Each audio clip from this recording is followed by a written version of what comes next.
Louvado seja o nosso Senhor Jesus Cristo, para sempre seja louvado. Queridos alunos e alunas, vamos dar início hoje ao nosso curso de soteriologia. Depois de termos estudado durante um semestre a cristologia, vamos prolongar o nosso estudo agora focando no agir salvífico de Cristo. Vamos buscar aprofundar o nosso conhecimento relativo a essa ação salvífica, a missão salvífica de Cristo. Mas antes, nós precisamos rezar. Em nome do Pai, do Filho e do Espírito Santo. Amém. Santa Virgem, Mãe do Verbo encarnado, ajudai-nos a trilhar este caminho de formação teológica. Ajudai-nos a crescer na inteligência da fé e na vivência da caridade.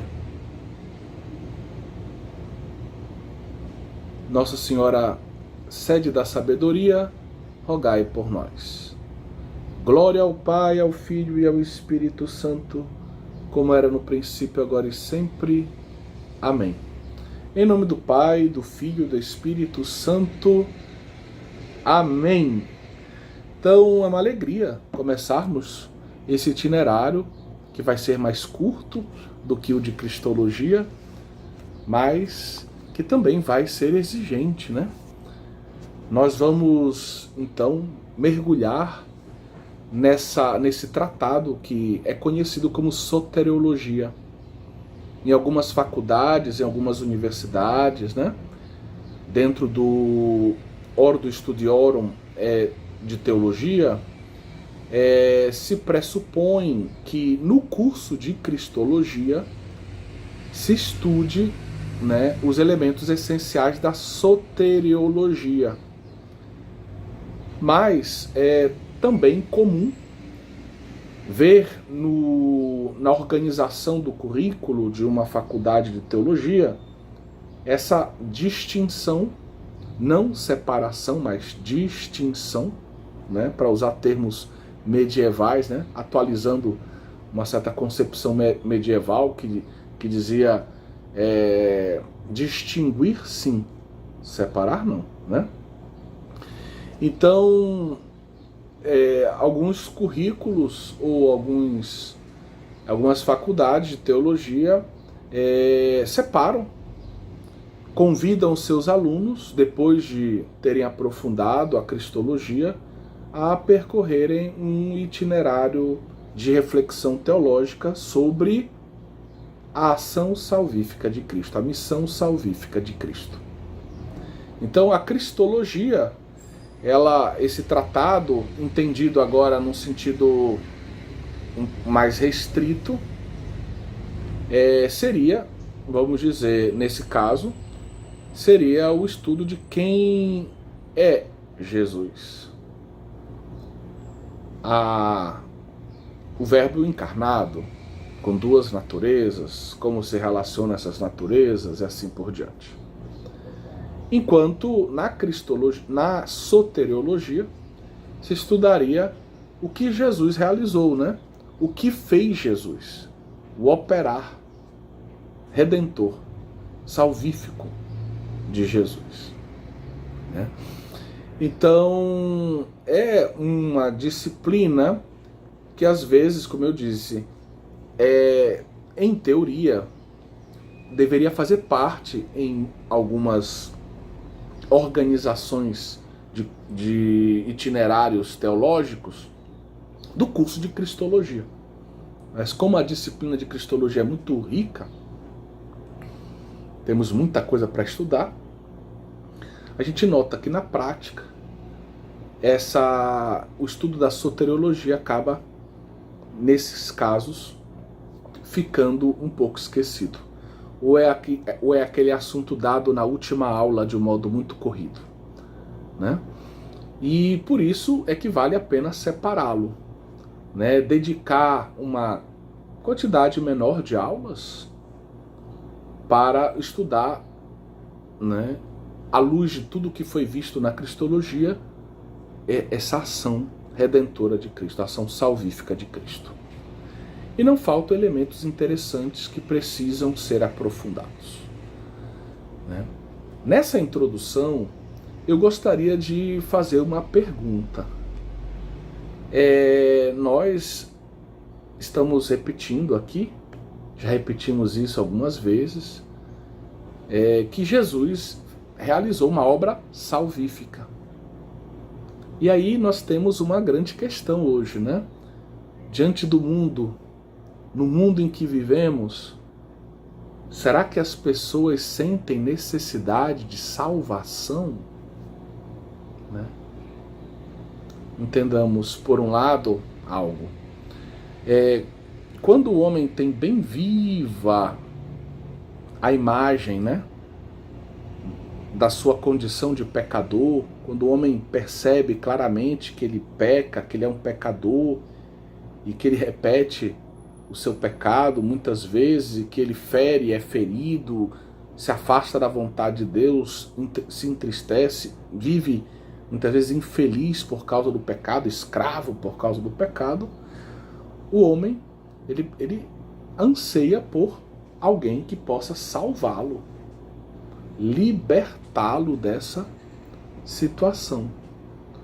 Mas num mundo em que o sentido do pecado se desfez, em um mundo onde parece que o demônio não existe, o pecado é só, vamos dizer, uma ideia que a igreja tenta usar para controlar as consciências das pessoas,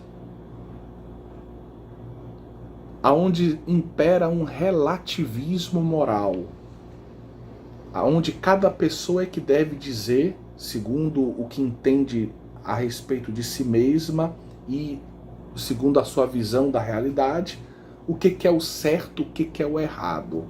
Onde eu não posso dizer que aquilo que o outro diz que está certo está errado. Quem sou eu para me meter na vida do outro? Afinal, sou apenas mais uma razão. Como ele também é um ser racional, eu também sou um ser racional. Quem me instituiu, quem me nomeou juiz do meu irmão? Né? Então, a gente vive uma série de desafios hoje, o relativismo moral. Só dando alguns exemplos, né? Não vou me delongar demasiadamente aqui. A perda do sentido do pecado, a perda do, digamos assim, o desaparecimento quase da nossa catequese sobre o inferno, sobre o mal. Porque entendam, se todo mundo vai para o céu, se não tem inferno, e às vezes quando a gente vai nas missas, né, de sétimo dia, ou celebrações de corpo presente, a gente não ouve falar da possibilidade nem do purgatório, quanto mais qualquer referência ao inferno. Então a ideia que parece é que Deus é misericordioso, vai todo mundo para o céu, Deus vai perdoar todo mundo, então por que eu preciso de salvação? Eu estou num bom caminho, eu posso viver aqui a minha vida, evitando, vamos dizer, ser o pivô de uma terceira guerra mundial, mas se eu cair, errar, pecar, me separar, matar alguém sem querer, ou até querendo, mas só uma vez, ou duas, quem sabe, eu vou para o céu no final. Vai todo mundo para o céu. Então, não, parece que não existe demônio, parece que não existe inferno, parece que a misericórdia de Deus, entre aspas, se usa a misericórdia de Deus muitas vezes desassociada do chamado à conversão. Então Deus vai perdoar tudo de todo mundo mesmo, então vai todo mundo no final se salvar. A perda do sentido do pecado, relativismo moral, né? Certos psicologismos que se infiltram inclusive na espiritualidade cristã, católica, onde não, tudo tem uma justificativa, né? Eu faço isso porque o meu subconsciente, eu faço isso porque, de certa forma, minha natureza me obriga a isso. Então, onde nós encontramos muitas desculpas para não assumir o fato de que somos pecadores, onde a gente racionaliza muito as coisas para não assumir que nós somos pecadores e precisamos de salvação. Então esse é um contexto que a gente está vivendo, né? E aí é justamente nesse ambiente, assim, que eu não estou querendo descrever com detalhes, estou fazendo uma descrição muito pobre, muito sucinta, mas é justamente nesse ambiente que a gente se pergunta, né? Será que as pessoas hoje, as famílias, os jovens, eles sentem no coração o desejo ou a necessidade de salvação? Um discurso sobre a salvação é bem-vindo hoje? Falar sobre o pecado e a salvação. Porque para falar de salvação tem que falar que tem pecado. Jesus não morreu na cruz de graça. Jesus morreu na cruz porque estávamos, pelo pecado, condenados à morte. O pecado havia nos ferido mortalmente. E a única forma de nos salvar era o Verbo de Deus vir se fazer homem e oferecer ao Pai um sacrifício de amor perfeito que cobrisse, pagasse o preço da nossa salvação, né? Conquistasse para nós a possibilidade do perdão dos pecados e uma vida sobrenatural de tipo filial. Então, entendam, falar de salvação hoje é um desafio. Porque o orgulho do homem de hoje parece dizer, eu não preciso de salvação. Não, você pode ter o seu salvador aí, mas eu não preciso de salvação. Já tenho uma vida correta, tenho a sociedade, eu tenho a ciência, eu tenho a minha razão, eu tenho a filosofia, eu tenho uma ética religiosa que me guia. Então, para que essa ideia de salvação? Salvar-me do quê?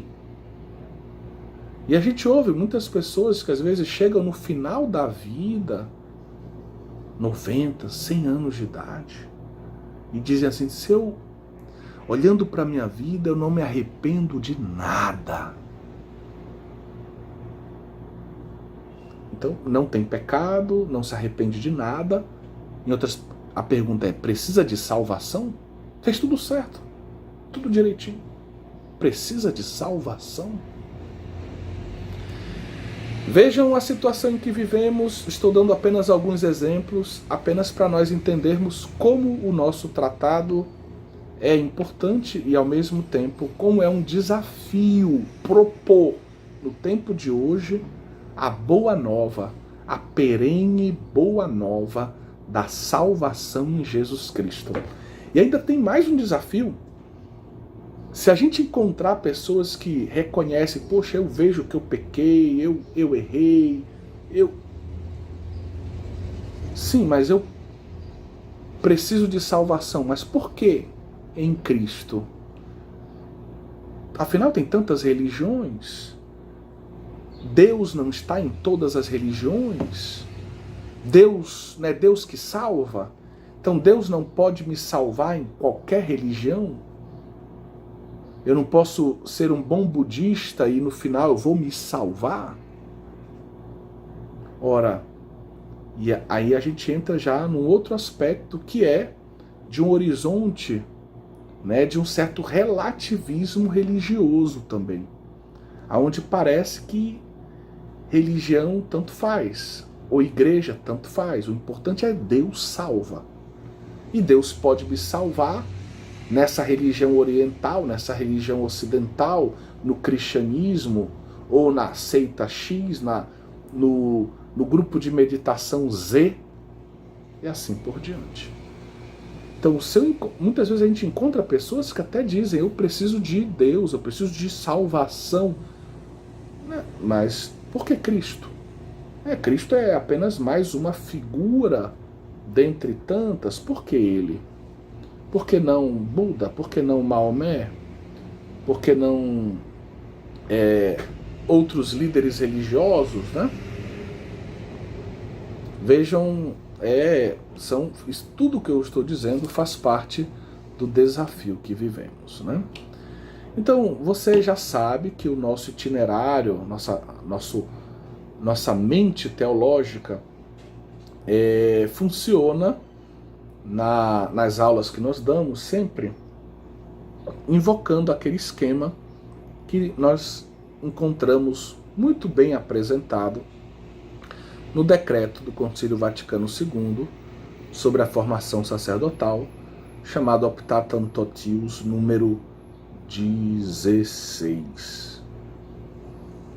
E lá o decreto justamente explica com muita clareza que nós temos no itinerário da apresentação do dogma ou da teologia sistemática, que nós temos que apresentar primeiro os fundamentos bíblicos, depois a história do dogma, começando pelos padres da Igreja, do Ocidente, do Oriente, percorrendo, né, depois dos padres, todo o itinerário da história teológica, e aí se encontra a nossa tradição, os doutores da Igreja, e, muito importante também, o magistério da Igreja.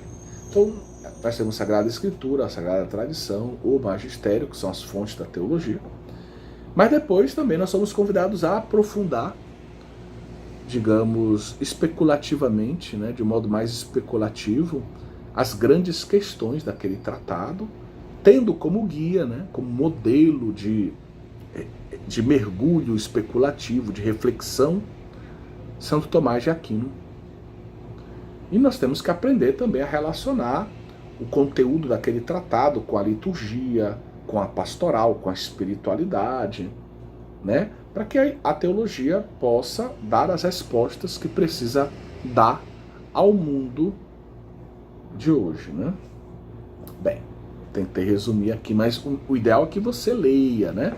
Se você não foi meu aluno ainda, pegue, né, esse texto da Optatum Totius número 16 e leia as indicações do concílio sobre como deve ser a formação sacerdotal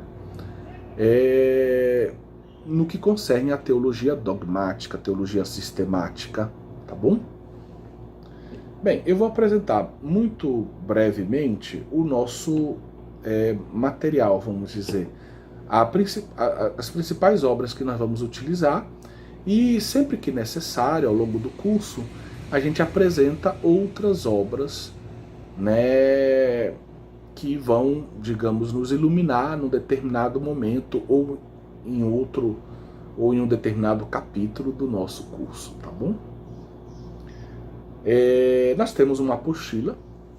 Essa apostila foi feita pelo professor Manfred Hauck, professor de Teologia Sistemática e de Patrística na Faculdade de Teologia de Lugano. Foi nosso professor e um grande amigo. E ele nos emprestou essa apostila, né? Então nós traduzimos esse texto e nós usamos tanto na Cristologia quanto na Soteriologia essa sua apostila como base para os nossos alunos que estão aqui na nossa Faculdade Católica de Belém.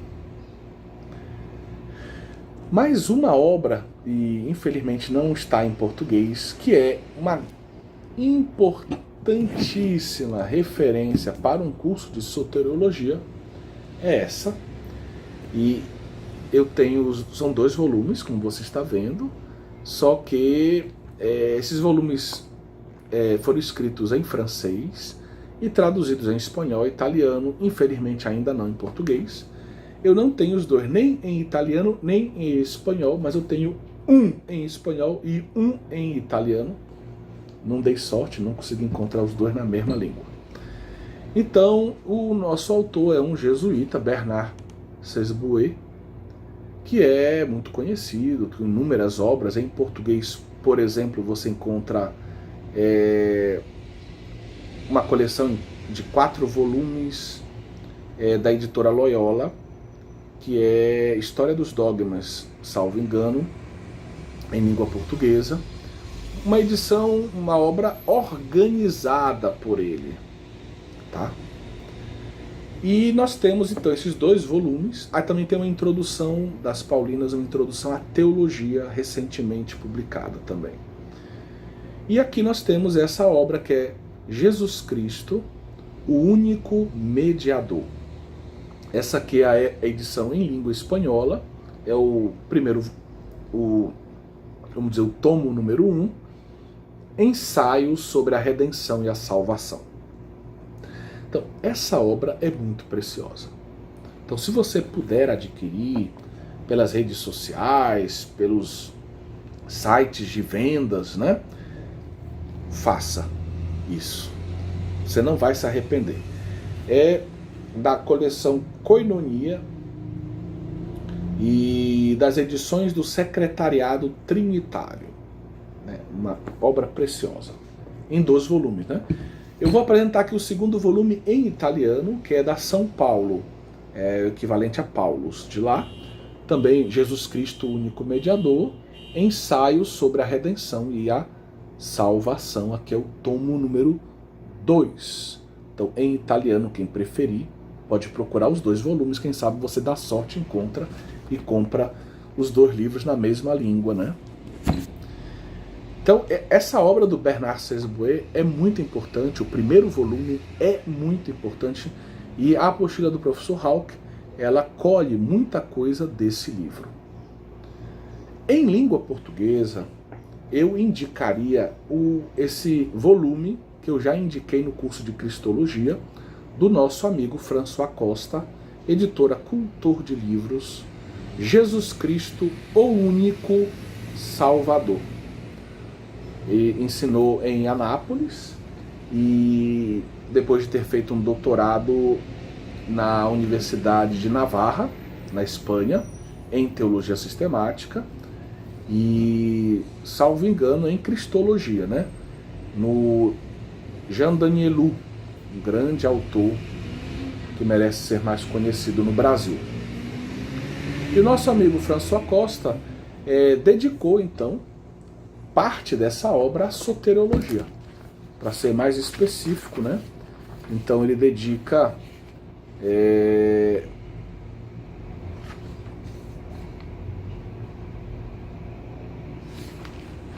na primeira parte do seu livro a Cristologia, né? A Cristologia na história, uma segunda parte, Jesus Cristo, plenitude dos tempos, a parte mais especulativa, e finalmente ele entra na vida de Jesus Cristo e a nossa salvação para a vida, né? Então, onde ele vai tocar mais na parte soterológica do discurso cristológico. Então, quando a gente fala de cristologia, a gente pode falar cristologia no sentido amplo do termo, seria o tratado que englobaria a soteriologia. Cristologia no sentido amplo do termo, Santo Tomás de Aquino, por exemplo, provavelmente pensaria dessa forma, né? A Suma nos testemunha isso. Jesus Cristo, né? A identidade de Jesus Cristo, quem ele é e o que ele fez. É um discurso que integra a identidade, a ontologia de Jesus e o agir, o ser e o agir, o fazer salvífico de Jesus, o operar salvífico de Jesus. Então, o ser, cristologia, o operar salvífico, soteriologia. Então, na suma, a gente vê esse discurso muito articulado, como também, por exemplo, se você quiser um exemplo até anterior a Santo Tomás, Cur Deus Homo, né, de Santo Anselmo, também a gente encontra esse discurso muito articulado entre cristologia e soteriologia, de braços dados, né? Que a gente pode chamar de cristologia no sentido amplo, né, mais tradicional, esses 2 momentos, né? Quem é, o que fez. Mas a gente pode também distinguir, sem separar, e, por exemplo, num curso a gente estudar a cristologia, mais quem ele é e quem é Jesus, a ontologia de Jesus, e no segundo curso, o que ele fez para a nossa salvação. Tá, o papel dele na obra da salvação. Ok? Então fica essa dica da obra do padre François Costa. Em outras línguas, existe um volume novo, se eu não me engano é 2016, exato, essa coleção da BAC espanhola, Subsídia Teológica. Então nós temos esse volume, olha o título dele, Cristologia e Soteriologia. Veja que ele também teve essa intuição, uniu os dois tratados numa só obra. Então essa coleção da BAC, Subsídia Teológica, volume número 4. Tem gente aqui no Brasil que vende, né, os volumes da BAC, você pode procurar na internet e vai encontrar. E em língua espanhola e italiano, existe um volume, eu tenho em italiano, que eu já apresentei na Cristologia também, de 3 autores, Fernando Ocares, Lucas Mateus Seco e José Antônio Riestra, que é esse volume aqui, O Mistério de Cristo, o Manual de Cristologia, publicado pela editora da Universidade Pontifícia da Santa Cruz, Pontifícia Universidade da Santa Cruz de Roma, coleção Sucidi de Teologia, tá bom? Vale a pena também. E aí justamente nessa obra nós temos um belo capítulo sobre a parte soteriológica, né? O capítulo 5º, não, perdão, são 2 capítulos, né? Capítulo 5º e o capítulo 6º, sobre a redenção 1 e a redenção 2. Bem, então apresentamos alguma coisa como ponto de partida, né? Para o nosso curso de soteriologia. O primeiro tópico do nosso curso, nós vamos apresentá-lo com o seguinte título: a mediação, seria o primeiro, vamos dizer, o primeiro capítulo. A mediação de Cristo como elemento fundamental da soteriologia. Ou seja, esse conceito de mediação, ele de certa forma é o ponto de partida da reflexão sobre a ação salvífica de Cristo. E a gente explica muito brevemente isso. Porque, vejam, o verbo encarnado, né, o verbo que se encarna para nos salvar, ele vem trazer a salvação da parte de Deus. Ele vai também nos propor, nos oferece a salvação, mas nos propõe que nós percorramos um caminho.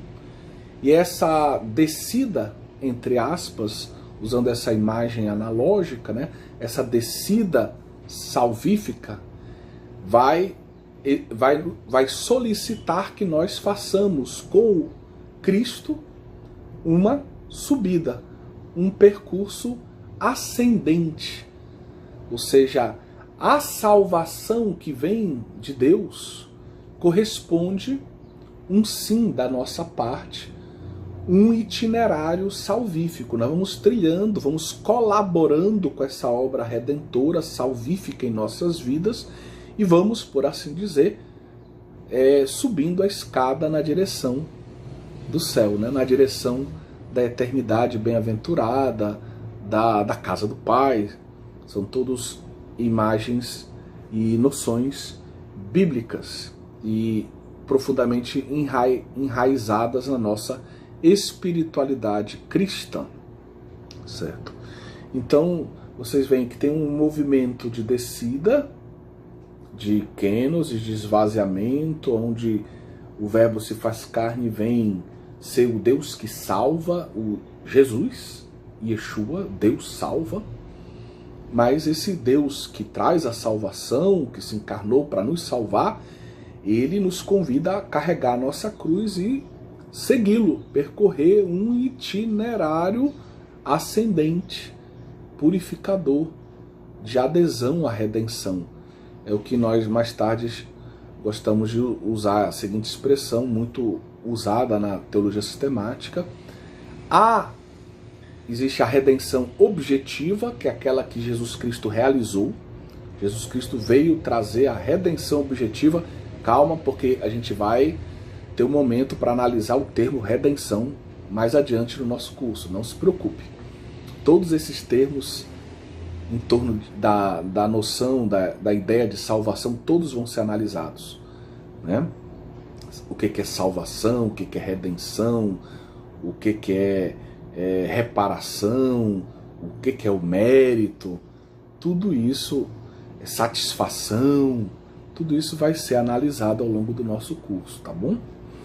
Mas bem, então, a esse movimento, a essa obra redentora, a essa redenção objetiva que Cristo, que o Verbo que se encarna realiza na cruz, de um modo bem icônico, bem evidente, né? Ponto máximo do seu agir redentor, corresponde também a uma obra que é preciso que aconteça nas nossas vidas, na vida de cada um. O Senhor, ele bate na porta dos nossos corações, ele não arromba as portas, né?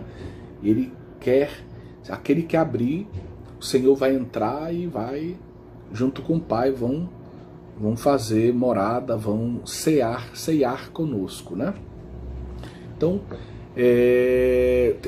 precisamos acolhê-lo, precisamos dizer o nosso sim, precisamos aderir a essa obra, para que essa obra da redenção objetiva se torne na nossa vida, na vida nossa, né, da nossa existência, redenção. Isso nós chamamos de redenção subjetiva. É a redenção que acontece na vida de cada sujeito, certo? Bem, então, espero que tenha ficado claro isso, né? Ou seja, existe um movimento de descida e um movimento de subida, uma redenção objetiva e uma redenção subjetiva. E esse termo mediação, então, é muito importante. É um termo, como o título diz, fundamental. E que termo é esse? No Novo Testamento nós encontramos a seguinte expressão grega, mesites. Essa expressão aparece, por exemplo, em Gálatas 3:20, porém referindo-se a Moisés lá, dizendo que Moisés era um mediador naquele contexto veterotestamentário da aliança sinaítica. Mas o termo aparece se referindo a Jesus na carta aos Hebreus. Carta aos Hebreus, lembrem-se que é um texto muito importante, na cristologia nós vimos isso, né? Porque nós encontramos nesse texto toda uma teologia sobre o sacerdócio de Cristo, né? E essa ideia de mediação e sacerdócio, na carta aos Hebreus, essas duas ideias andam muito juntas, né? São quase gêmeas. Bom? Então aparece na carta aos Hebreus, por exemplo, na carta aos Hebreus capítulo 8, versículo 6, capítulo 9, versículo 15, capítulo 12, versículo 24. Então, mas não apenas ali, ela vai aparecer também na primeira carta de São Paulo a Timóteo, numa passagem que a gente normalmente conhece bem, no capítulo 2, versículo 5. Quando se diz que o homem Jesus, como único mediador entre Deus e os homens, ele realiza a sua mediação em vista da redenção. Então, o homem Jesus, vai se falar dessa forma, né? Então, o homem Jesus é o único mediador entre Deus e os homens, entre o céu e a terra, e ele realiza a sua mediação em vista da nossa redenção, né? Então, essa é a ideia que nós encontramos em 1 Timóteo, capítulo 2, versículo 15. Então, aparece esse termo mesites, associado assim como na carta aos Hebreus, nesse texto de São Paulo, na sua primeira epístola, primeira carta a Timóteo, é associado a Cristo esse termo. Como eu disse, em Gálatas 3, você pode começar a ler a partir do versículo 19, mas salvo engano é no versículo 20, que vai aparecer de novo a expressão mesites, referindo-se a Moisés. Tá bom?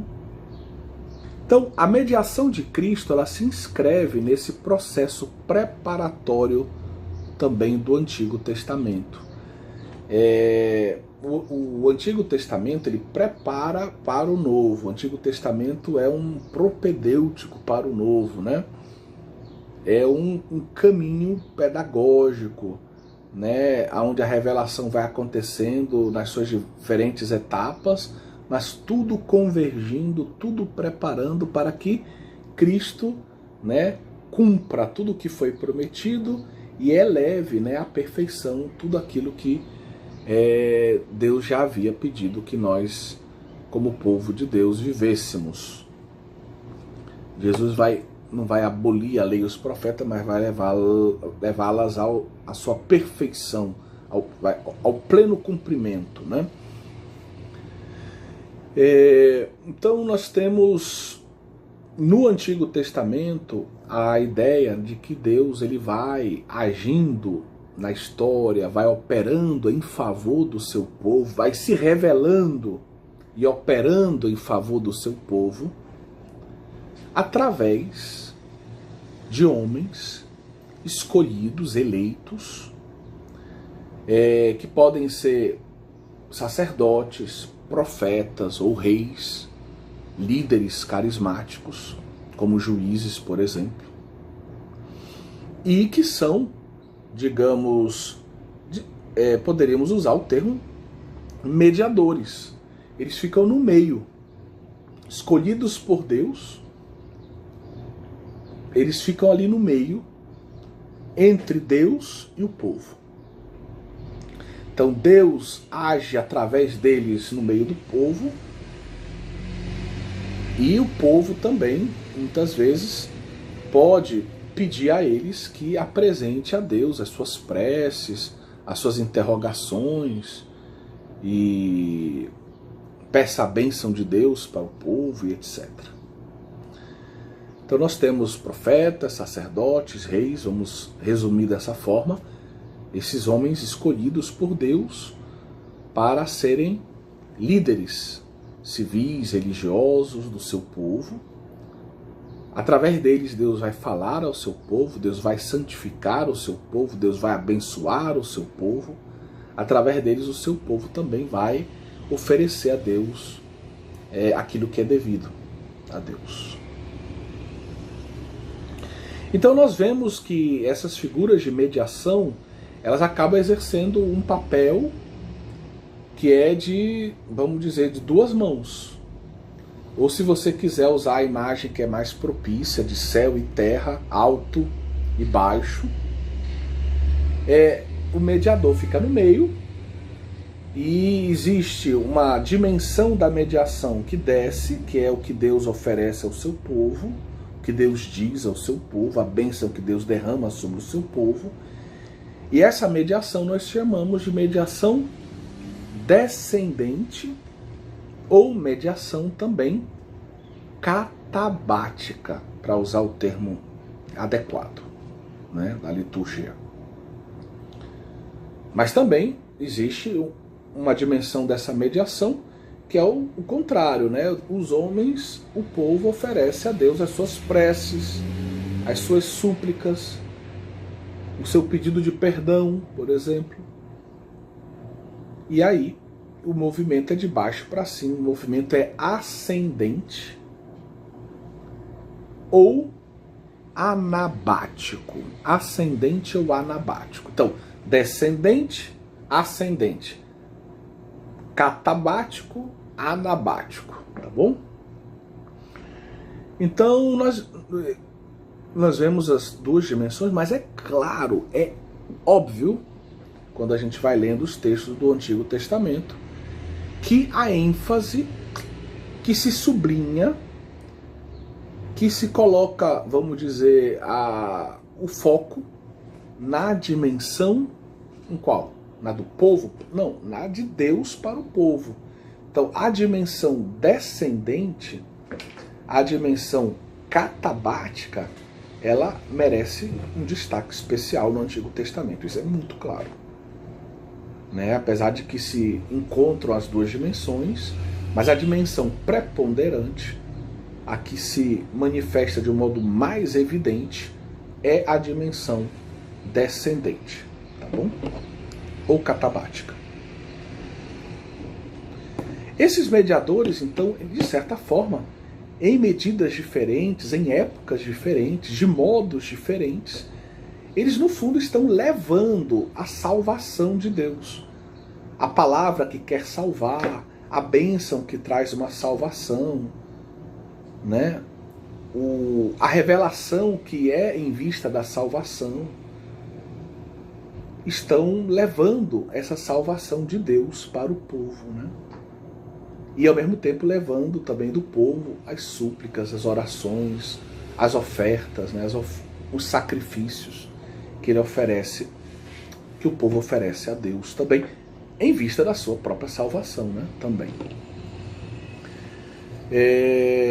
Bom, então espero que isso tenha ficado claro. Um outro ponto que a gente poderia, sempre nessa linha aqui, ainda nos referindo ao Antigo Testamento, que é interessante, é que nós podemos dizer que Jesus Cristo é o único mediador, né, entre Deus e os homens, como diz a primeira carta de São Paulo a Timóteo, capítulo 2, versículo 15. Mas, antes da encarnação, o Verbo de Deus, alguns autores notam isso, já padres da igreja e alguns autores sistemáticos contemporâneos, como o Bernard Sesboué, por exemplo, notam isso, que o Verbo de Deus, a segunda pessoa da Trindade, já era mediador antes da encarnação. Com a encarnação, todo aquele raciocínio que nós explicamos aqui, Deus se encarna, vem para nós, vem aqui habitar entre nós, armar sua tenda entre nós e nos convida a fazer um caminho de salvação, seguindo, percorrendo a via que ele nos deixou, que é ele mesmo, no fundo. Isso é razoavelmente claro à luz do Evangelho. Só que aqui nós estamos dando um passo além, que é indo na direção do período pré-encarnação na história. Ou seja, nós estamos pensando agora na pré-existência do Verbo. O Verbo já, né, é Deus e existe desde sempre e para sempre. É eterno. E ao longo da história da salvação, a gente pode pensar desde a criação, o Verbo, a palavra de Deus, ela tem papel de mediação entre Deus e o homem, Deus e o seu povo. E a gente nota isso lá no livro do Gênesis. No livro do Gênesis, no modo com o qual é narrada a criação, no capítulo 1, nós vemos que Deus, ele cria através da sua palavra. Deus diz e as coisas passam a existir, né? Que haja luz, e a luz se fez. Então Deus cria através da sua palavra. Então, entre Deus e a criação, nós temos no meio o quê? A palavra. Então a palavra fica no meio entre Deus e a criação. E é justamente isso que já alguns padres e sucessivamente teólogos ao longo da história da teologia colocam em relevo. Ou seja, o Verbo é desde o início mediador. Ele fica entre Deus, a vontade de Deus, o amor de Deus e a obra criadora. Tudo foi criado por meio, né? Ele é o meio, por meio dele. mediador, certo? Então se usa essa ideia, né, que Deus ele criou todas as coisas por meio da sua palavra, do seu verbo. O que nós dissemos sobre a criação, nós podemos ampliar esse raciocínio pensando em todo o Antigo Testamento, pensando em todo o itinerário que Deus fez com o seu povo, né? A gente pode pensar assim fica mais claro assim de Abraão até as vésperas da encarnação, aonde Deus ele dirige a sua palavra, por exemplo, a Abraão, e através da sua palavra vai se revelando a Abraão. E vai também agindo historicamente, mostrando o seu cuidado, a sua presença, né, confirmando a sua eleição na vida de Abraão. E esses gestos, essas ações, né, os sinais que muitas vezes Deus concede a Abraão e aos seus filhos, tudo isso vai confirmando a palavra de Deus. Essa palavra pela qual Deus se revela. Essa palavra que tem um poder de realizar o que Deus diz. Essa palavra que solicita o homem a uma resposta de fé, né? E se você parar para pensar bem de novo, nós estamos aqui diante de uma palavra que agora que continua a fazer a mediação. Então, na criação, a palavra faz a mediação entre o amor de Deus e a obra criada, né? A obra da criação. Então, o amor de Deus, através da sua palavra, transborda e faz todas as coisas. Mas ao longo do Antigo Testamento, Deus vai revelando quem Ele é, Deus vai expressando a sua amizade, a sua paternidade, o seu carinho, a sua misericórdia, a sua fidelidade através da sua palavra. Então a palavra continua sendo essa mediação entre Deus e o seu povo. Então, há uma expressão que seria interessante que vocês aprendam, né, que vocês possam aprender essa expressão, que a gente usa na teologia sistemática. A gente usa a seguinte expressão: é o verbum incarnandum.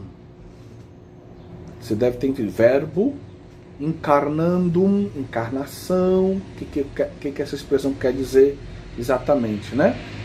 Seria que no Antigo Testamento nós podemos falar do verbo que vai assumindo esse papel de mediação e vai se preparando para a encarnação.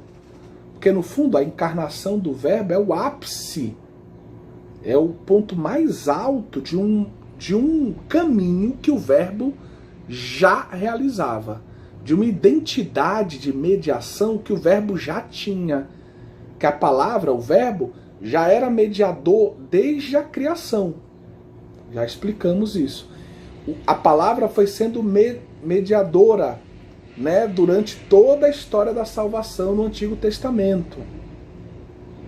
E essa palavra mediadora, né, que realiza o papel de mediação, essa palavra vai se encarnar e vai assumir, então, digamos, de um modo máximo, esse papel, essa missão de mediação em vista da salvação dos homens. Entende? Então, o verbo, ele já vivia, mesmo quando o homem de Deus, o povo de Deus ainda não tinha consciência de que esse verbo era uma pessoa, mas o verbo, na sua pré-existência, ele já realizava implicitamente um papel de mediação. E aí, explicitamente, ele vai se tornar o mediador ao encarnar-se, ao se encarnar. Ao se encarnar, ele se torna o mediador, Deus que se fez homem. Deus e homem, encarnado, o verbo, agora ele pode unir né, salvificamente, Deus, que é amor, a humanidade pecadora que precisa de salvação. Então existe essa expressão, verbo encarnandum, desde a criação do mundo, passando por toda a história da salvação, o verbo, a palavra, foi, vamos dizer, atuando como mediadora, ou como mediador, e foi se preparando, foi se encaminhando, né? Foi se destinando, né? São Paulo diz que predestinado, né? Foi se destinando a exercer a missão salvífica como mediador entre o céu e a terra, entre Deus e os homens. Como Deus homem. Então isso é muito bonito, né? É muito bonito, né? Temos que agradecer muito a Deus por essa bendita verdade, né? Mas temos que dar mais alguns passos, né? Alguns textos neotestamentários vão nessa direção. Então, o primeiro deles, eu queria ler 1 Coríntios 8, 6. Então eu vou ler aqui da Bíblia, a segunda edição da Bíblia da CNBB, traduzida diretamente dos originais, né, por nossos colegas exegetas que fizeram um trabalho muito bom. Para nós há um só Deus, o Pai, do qual tudo provém e para o qual nós existimos. Tudo vem do Pai, para Ele nós existimos. São Paulo chama muito o Pai de hot cells, né? O Deus. O Deus, normalmente, é quase sempre uma referência ao Pai. Mas ele continua. Para nós também existe um só Senhor, Jesus Cristo, pelo qual, através dele, tudo existe. E nós, igualmente, nós também existimos por ele, através dele. Ou seja, coloca aqui justamente em destaque o fato de que todas as coisas que existem por meio dele. Ou seja, ele como esse mediador entre Deus e tudo aquilo que foi criado, né? Outra passagem paulina, Colossenses 1, 15 a 20, né? A carta, o hino cristológico, né? Para você que já conhece um pouquinho mais o Novo Testamento, é um texto muito conhecido e muito importante da Sagrada Escritura. E aí eu faço um pouquinho de propaganda. Existe um livro da editora Eclésia, do professor Mauro Orsatti, que nós ajudamos a traduzir para o português, que se chama Por ele, com ele e nele. E é justamente um comentário teológico pastoral à carta de São Paulo aos Colossenses. E vale a pena ler, muito particularmente, a reflexão que o professor Mauro Orsatti faz sobre o hino cristológico da carta aos Colossenses. Muito bem explicado, de um modo claro e simples, né, diga-se de passagem. Pois bem, então vamos ler aqui do capítulo 1, do versículo 15 ao versículo 20. Ele é a imagem do Deus invisível, ele é Cristo, é a imagem, né, torna visível do Deus invisível. Ele é o Filho, né? O Filho é a imagem do Pai. O primogênito de toda a criação, pois é nele que foram criadas todas as coisas.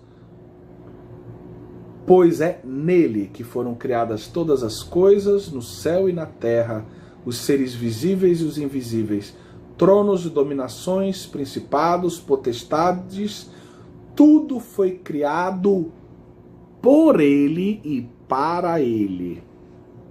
Por ele e para ele. Você vê que ele está sempre ali como se fosse Deus, ele e a criação.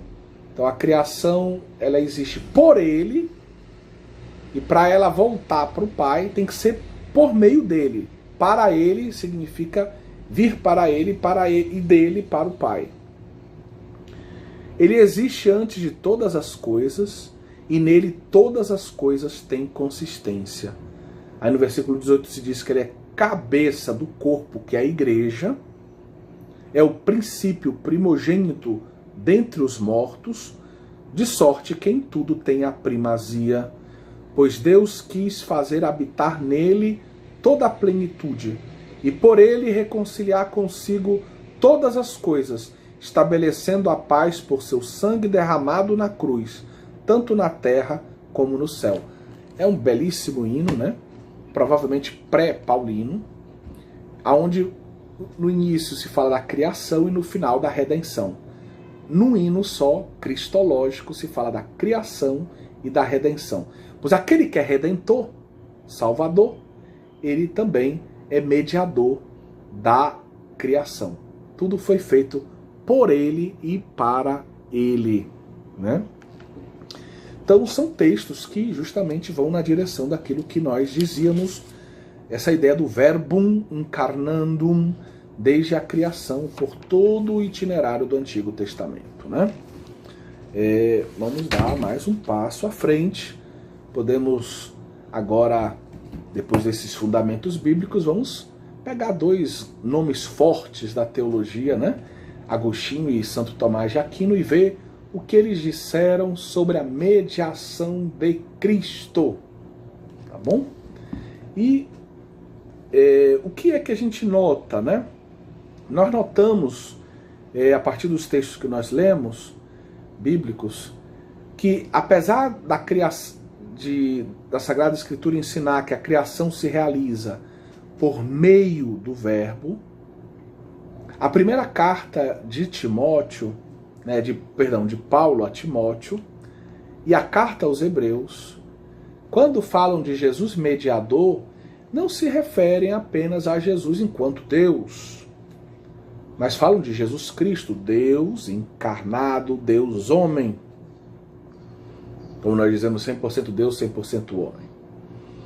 Então fica incluída nessa noção de mediação, e aqui de novo a gente acrescenta, e de sacerdócio, porque são dois conceitos muito próximos, a humanidade de Jesus, tá? Esse fato acaba sendo objeto de reflexão, tanto de Agostinho como de Tomás. Eles se interrogam, mas Jesus é mediador enquanto Deus, ou enquanto homem, ou enquanto Deus que se fez homem? Como é que funciona isso, né? E, de um modo mais sistemático, vem, podemos dizer, mais sistemática a reflexão de Tomás, claro. Mas Santo Agostinho já pensa nesse tema, e nós queremos citar aqui um trecho do seu comentário aos Salmos, e aqui especificamente ao Salmo 29. Você encontra isso na Patrologia Latina, no tomo 36, na coluna 216. Tá. Então vamos lá.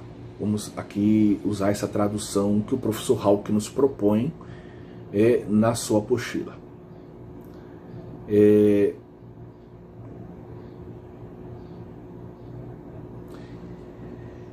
Entre a trindade e a fraqueza e a pecaminosidade dos homens, vejam, Santo Agostinho apresenta logo esse panorama assim para deixar bem claro o abismo, né, que tem. A trindade, o mistério, né, central da nossa fé, Deus na sua perfeição, um Deus que é mistério de amor. E a fraqueza e a pecaminosidade da humanidade. Então, olha a distância que existe entre essas duas realidades. O homem, Cristo, se tornou o mediador. Então, entre essas duas realidades, nós temos no meio aqui o quê? O homem, Cristo, e esse termo homem aparece exatamente assim na primeira carta de São Paulo a Timóteo, capítulo 2, versículo 15. Né? Ele se tornou mediador, mas não pelo fato de que ele era pecador. O que o une a essa humanidade pecaminosa não é o pecado, ele não está unido a essa realidade humana pecadora por causa do pecado. Não. Mas o que o une à humanidade é o fato de que ele assumiu a nossa natureza na sua fragilidade, na sua criaturalidade. E a gente poderia traduzir literalmente o que Santo Agostinho diz assim, mas ele assume, não como pecador, né, ele se torna mediador, mas como fraco, né, como débil, né, como frágil. O termo latino é infirmus. A gente pode pensar aquela situação de um enfermo. Alguém que está enfermo, está fraco, está fragilizado, né? Então ele assume a nossa natureza humana na sua fragilidade. Ele não é pecador, não tem marca nenhuma de pecado nele, mas a natureza humana com a sua fragilidade criatural. De modo que através do seu não ser pecador, ou seja, desse seu ser humano frágil, sim, mas não pecador, ele se unisse a Deus, né? Porque ele é santo, a humanidade dele não é pecadora, então ela é agradável a Deus, porque ela não tem o pecado que nos separa de Deus, não tendo pecado, ela é agradável a Deus. A humanidade de Jesus é agradável a Deus, porque ele não tem pecado nela. Então ele se une a Deus na sua humanidade porque ele não tem pecado. E ele se une a nós, não porque ele tem pecado, né? Mas porque ele assume a nossa fragilidade, a nossa humanidade na sua fragilidade, né? E por isso ele se assemelha a nós. Ele se une a Deus porque ele tem uma humanidade santa, e ele se une a nós porque ele tem uma humanidade frágil. Então a humanidade de Jesus é apresentada por Agostinho como o lugar da mediação. Ela se une na humanidade, ela se une a Deus e se une a nós. Se une a Deus porque é santa, se une a nós porque é frágil. Agora, enquanto Deus, Jesus é Deus. Então, ele se une à humanidade. Como é que fica essa união direta com a humanidade aqui? Santo Agostinho diz, no fundo, a mediação de Jesus, à luz lá de 1 Timóteo 2,15, se encontra ligada de modo muito específico à humanidade dele. É porque Jesus se fez homem, é que Jesus pode ser mediador. Porque na sua humanidade ele se une a Deus, se une, como nós já explicamos, a toda a humanidade. Ok? Vamos adiante. Tomás vai levar isso adiante, né? Então Tomás vai apresentar uma definição formal de mediador.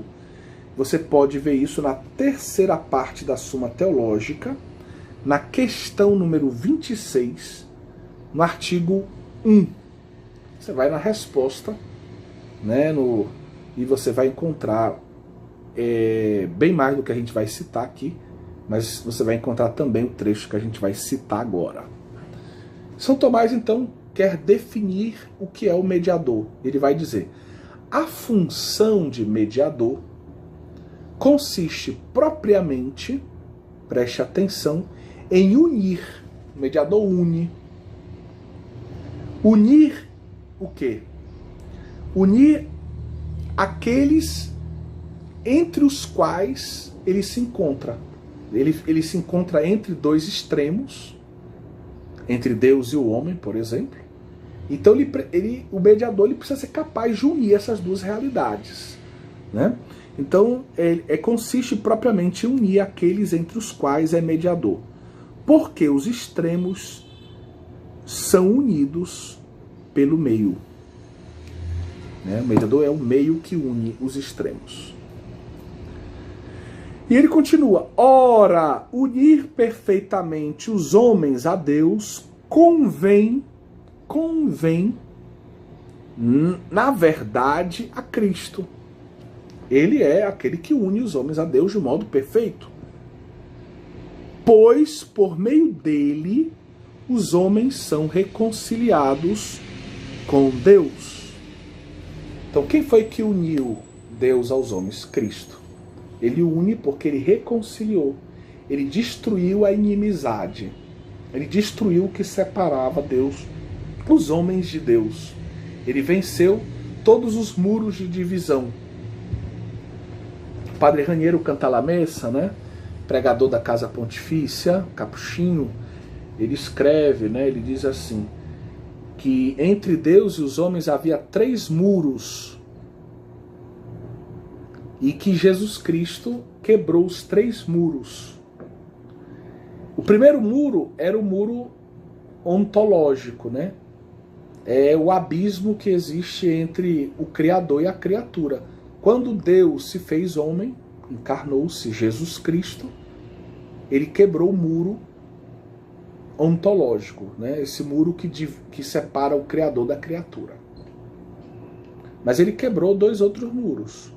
Quebrou o muro do pecado e o muro da morte, que separavam o homem de Deus, quando ele nos salvou na cruz.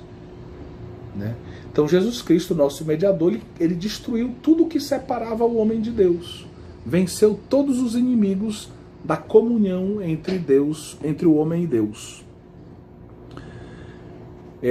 O mediador é então alguém que se encontra no meio, que une os 2 extremos. A sua missão é unir justamente os 2 extremos. Você pode ler isso também no artigo 2 da questão 26 da terceira parte da Suma. Jesus Cristo, como mediador, então ele une o homem a Deus, Deus aos homens. Quando São Paulo, escrevendo a Timóteo, diz que Jesus é o único mediador, o que ele quer dizer com isso? Não é possível nenhum outro tipo de mediação? Seria isso? Sim e não. O que ele quer dizer é que Jesus Cristo, sim, é o único mediador. Ele une Deus aos homens. Porém, nosso Senhor Jesus Cristo associa os redimidos à sua própria vida.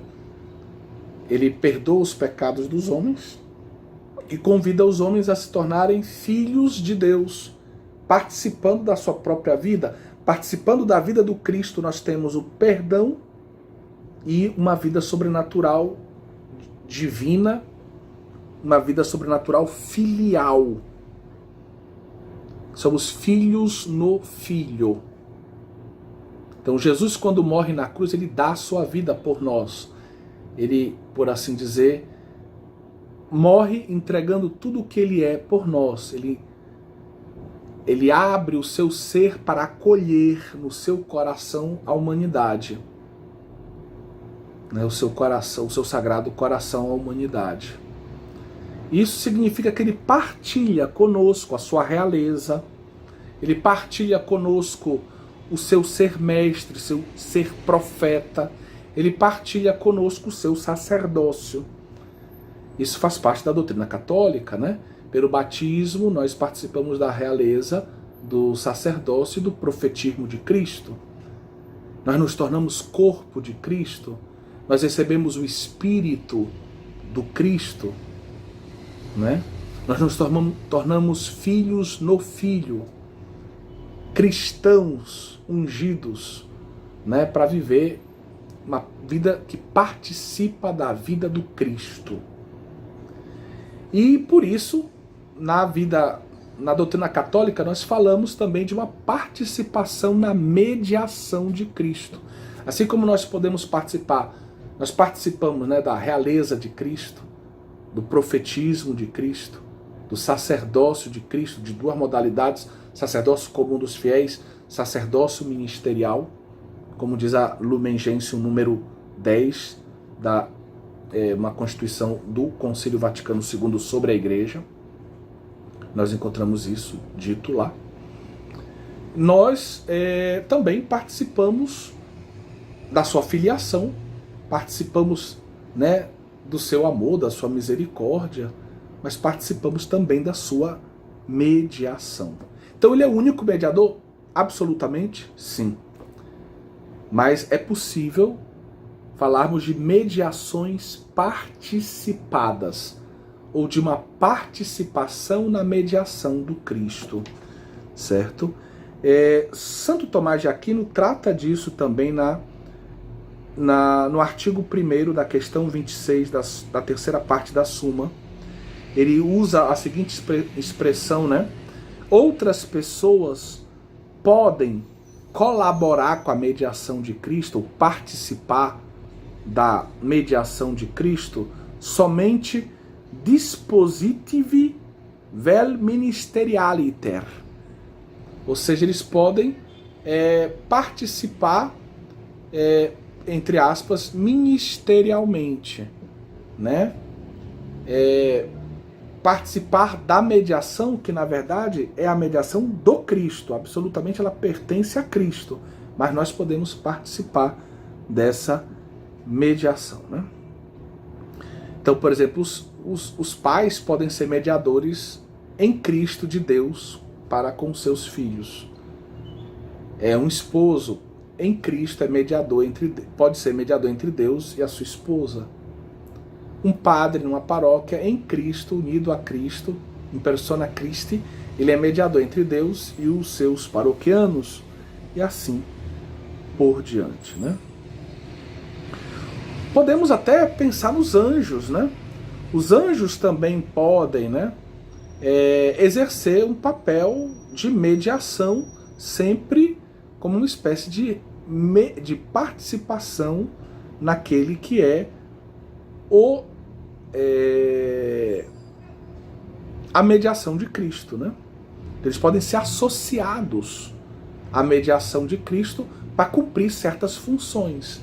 Por exemplo, o arcanjo Gabriel entre Deus e Maria na hora do anúncio, levando a boa nova da salvação, né? Então, espero que isso tenha ficado claro. A gente pode chamar isso de mediações participadas ou de mediações subordinadas. Então, os santos no céu participam da mediação de Cristo, né? Então, são mediadores por participação em Cristo Jesus, não por eles mesmos, né? E aí, claro, a Virgem Maria é a que está no ponto mais alto dessa participação na mediação de Cristo como mãe, como colaboradora da redenção, ou cooperadora da redenção, como diz o mesmo documento já citado, Lumen Gentium, né, do Concílio Vaticano II.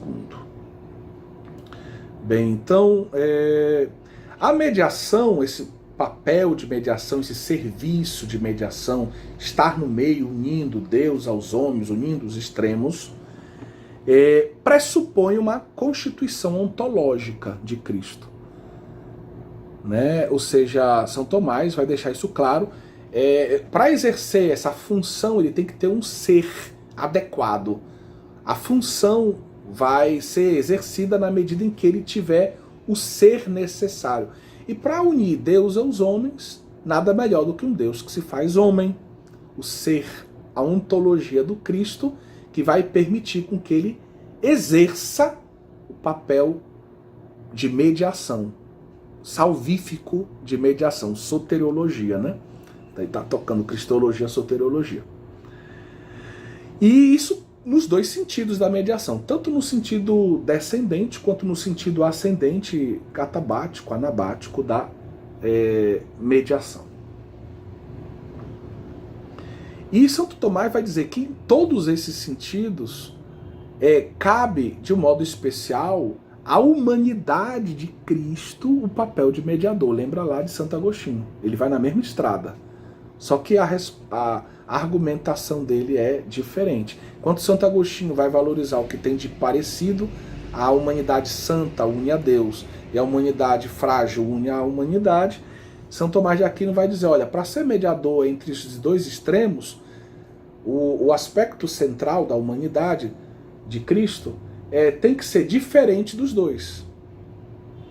Então ele vai dizer que tem que ter uma diferença, para não estar nem desse lado nem desse, tem que estar no meio. Nem ser igual a esse, nem ser igual àquele. Então, a humanidade, vamos pensar agora na humanidade, vamos seguir o raciocínio de Santo Tomás. Então, a humanidade de Jesus tem que ser diferente de Deus e diferente da humanidade em geral. Bom, diferente de Deus me parece razoavelmente clara a coisa, né? Se Santo Agostinho enfatiza que a humanidade de Jesus ela é santa, né? E por isso ela é agradável a Deus, ela pode ficar em comunhão com Deus. E a gente sabe pela cristologia que a humanidade de Jesus era toda agraciada pela graça da união, né? Tinha toda a graça habitual, né? A graça da capitalidade, tudo aquilo que nós estudamos. Mas é sempre natureza humana agraciada. É natureza humana criada. Então ela se distingue de Deus porque é criatural, é natureza criatural. E ela se distingue dos homens também.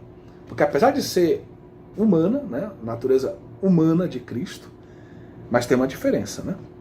E a diferença justamente é que ela é toda agraciada, toda santa. E por isso ela é diferente da natureza humana marcada pelo pecado, né, ou remendada, ou curada, mas é gerada no pecado, mas pode vir a ser, né, vamos dizer, curada do pecado. Mas é sempre uma humanidade marcada pelo pecado, mesmo que seja curada. E isso, então, ela é diferente da humanidade de modo geral. Certo? Então, ela se distingue de Deus, porque, justamente, ela é uma natureza criatural, e se distingue da humanidade, porque é uma humanidade agraciada, de um modo, né, inefável, pela especificidade da união hipostática e também pelo seu papel de, vamos dizer, de cabeça da redenção da igreja. Então ela é cheia de graça e nela ela se manifesta a glória de Deus. Então isso se distingue a humanidade de Jesus da humanidade de um modo em geral. Ok? Então veja que São Tomás vai enfatizar a diferença, né, da humanidade de Cristo com a divindade e com a nossa humanidade de modo geral. Para a função de unir como homem, Jesus leva os preceitos e os dons de Deus aos homens. Então Jesus vem trazer a revelação, a boa nova, os preceitos, como é que o homem deve viver, vem trazer a boa nova de que Deus é um Deus comunhão de pessoas. Então tudo isso faz parte da mediação descendente. Mas ele também apresenta a Deus as orações e a própria satisfação necessária para salvar a humanidade do pecado, né? E isso ele vai fazer na cruz. Então também tem esse movimento de mediação ascendente. Então na humanidade de Jesus, passa pela humanidade de Jesus esse duplo movimento, né? Aquilo que desce de Deus para os homens, aquilo que sobe dos homens para Deus, para que a redenção, a salvação aconteça, né? Bem, podemos passar para um próximo ponto muito leve. A gente já tem mencionado esse ponto já ao menos 2 vezes nessa nossa aula. E nós vamos intitulá-lo assim, brevemente: o sacerdócio de Cristo é um conceito gêmeo da mediação. Até falei de 2 irmãs gêmeas, né? Então, em Tomás, e também de certo modo na carta aos Hebreus, o conceito de mediação é quase idêntico ao conceito de sacerdócio. O sacerdote é mediador entre Deus e o povo, na medida em que ele transmite o divino ao povo. Ele é instrumento para que a bênção divina, a palavra divina, né, as orientações divinas cheguem ao povo.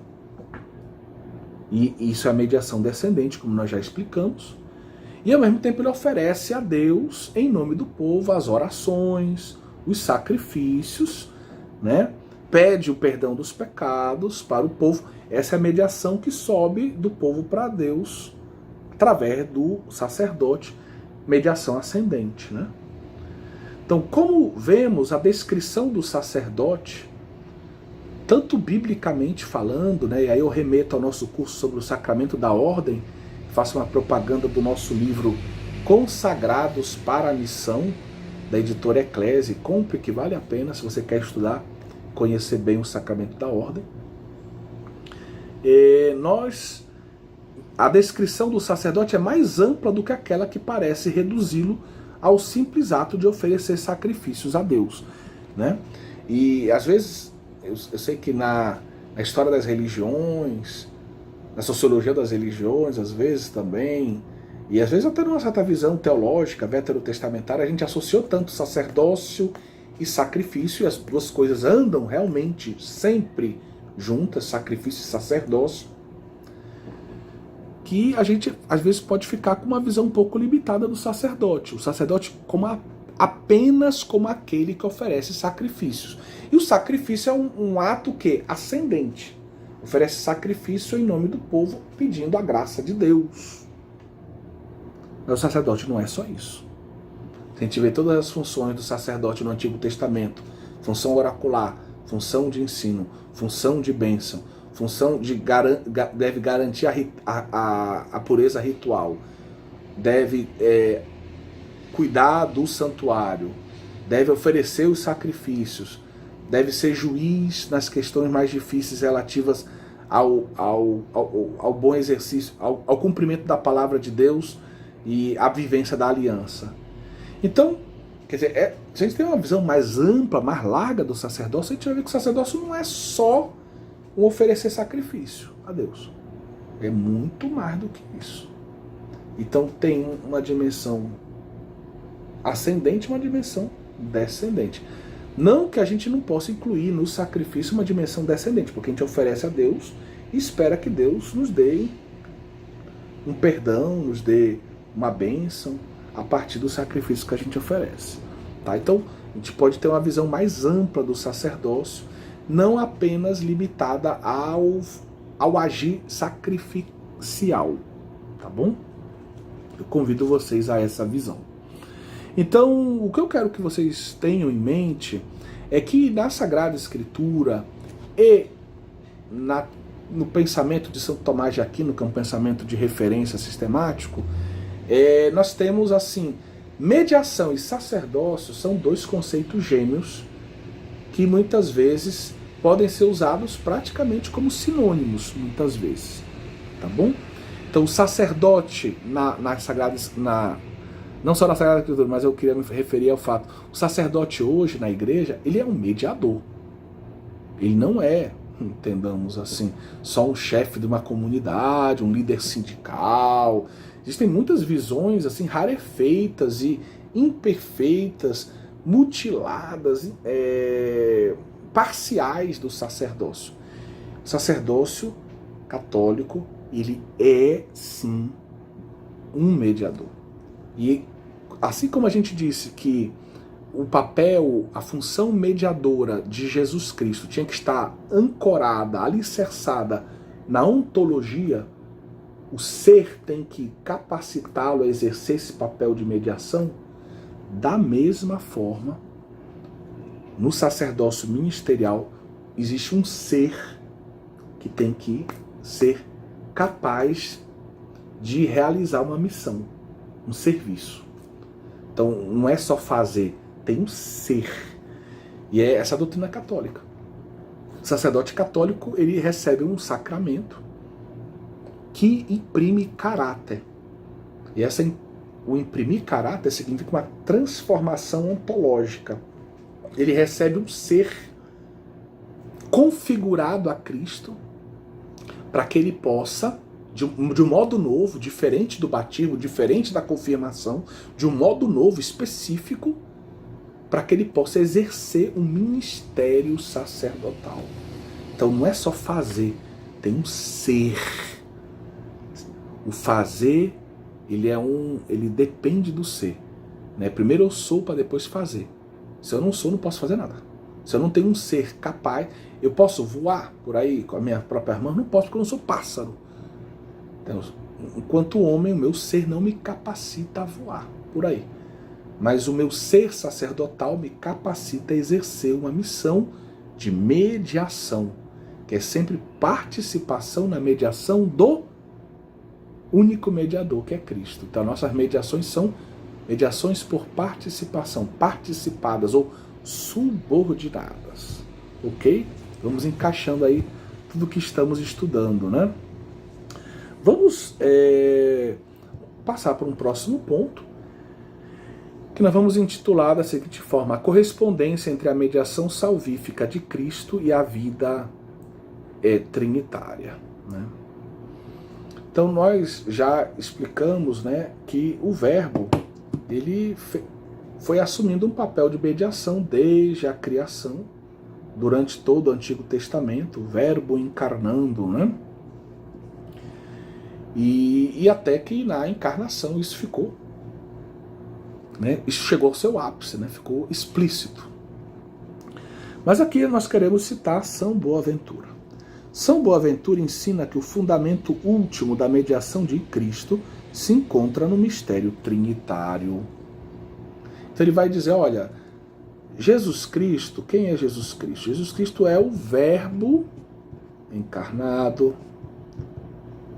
e ele é o mediador entre Deus e os homens, tudo aquilo que já dissemos.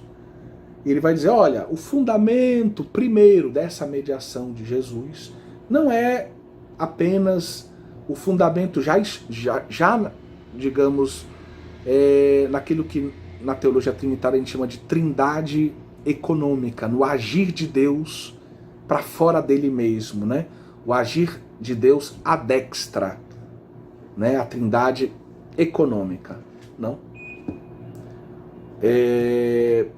O fundamento primeiro da mediação do Verbo encarnado, do Verbo encarnado, seu mediador entre Deus e os homens, se encontra na trindade mesma, na vida intratrinitária, ou na trindade imanente, como a gente diz na teologia trinitária, ou na vida adintra da trindade. Então Boaventura ele vai dizer, olha, vejam bem, na trindade o Filho é o centro. Nós temos de um lado o Pai, que é a origem de tudo, ele gera eternamente o Filho, né? E depois nós temos o quê? O Espírito Santo. E o Espírito Santo procede de quem? Do Pai e do Filho. Ou, como os orientais diziam, do Pai pelo Filho. Então ele vai colocar assim, Pai, Filho, Espírito Santo. O Pai é a origem de tudo, ele gera eternamente o Filho, e aí o Pai e o Filho vão soprar o Espírito Santo. Então nós vamos ter agora o Pai, o Filho e o Espírito Santo. Então São Boaventura vai dizer que na trindade imanente, o Filho, ele, entre aspas, fica na posição do centro, entre o Pai e o Espírito Santo. Ele procede do Pai e participa da expiração ativa. Ou seja, ele sopra ativamente, junto com o Pai, o Espírito Santo. Certo? Então, por isso ele fica no meio, entre o Pai e o Espírito Santo, nesse pensamento de Boaventura. Vamos ler aqui um trecho. Isso você pode encontrar no Brevilóquio. Existe uma tradução do Brevilóquio em língua portuguesa, feita pela editora Eclésia. Vamos ler um outro trecho. Através do Verbo divino, os seres retornaram a Deus, e assim é necessário que, em vista do seu completo retorno a Deus, o mediador entre Deus e os homens não seja somente Deus, mas também homem, para reconduzir os homens a Deus. Então ele vai dizer, olha, Jesus, o mediador tem que ser Deus e homem.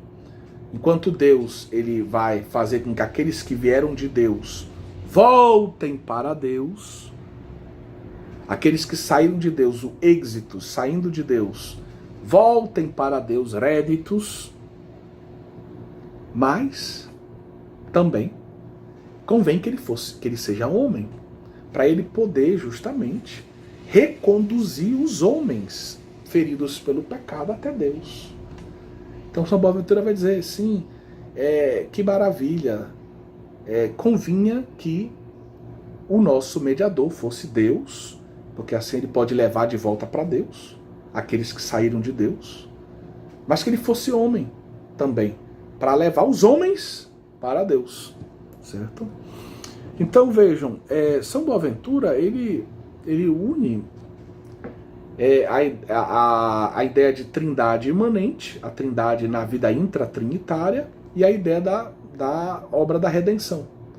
Dizendo, na obra da redenção, ou melhor, a trindade imanente, a criação e a redenção. Na criação, o verbo já é mediador. Ok. Na obra da história da salvação, e de modo especial, na obra redentora, o verbo encarnado, o verbo já antes de se encarnar era já mediador entre Deus e o seu povo, entre Deus e a humanidade, e aí se encarnando ele realiza o máximo dessa obra de mediação, redimindo a humanidade.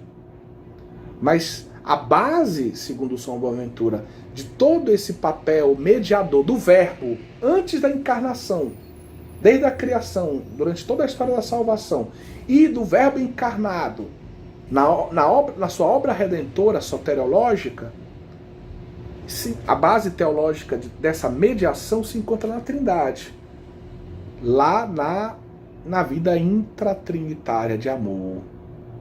Porque ele compreende o Filho como o mediador entre o Pai e o Espírito Santo. O Pai criou, vamos dizer, gera eternamente o Filho, e junto com o Filho,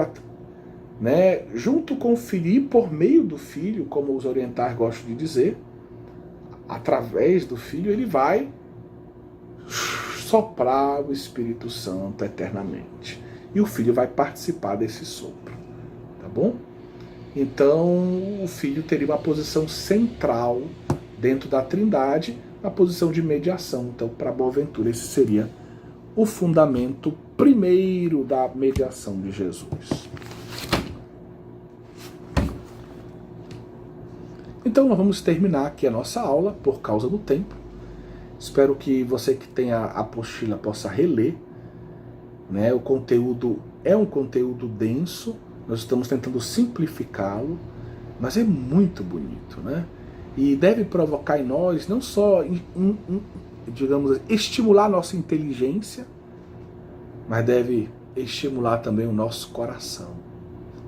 Devemos aprender assim a amar ainda mais o nosso mediador. Que Deus abençoe todos vocês. Amém.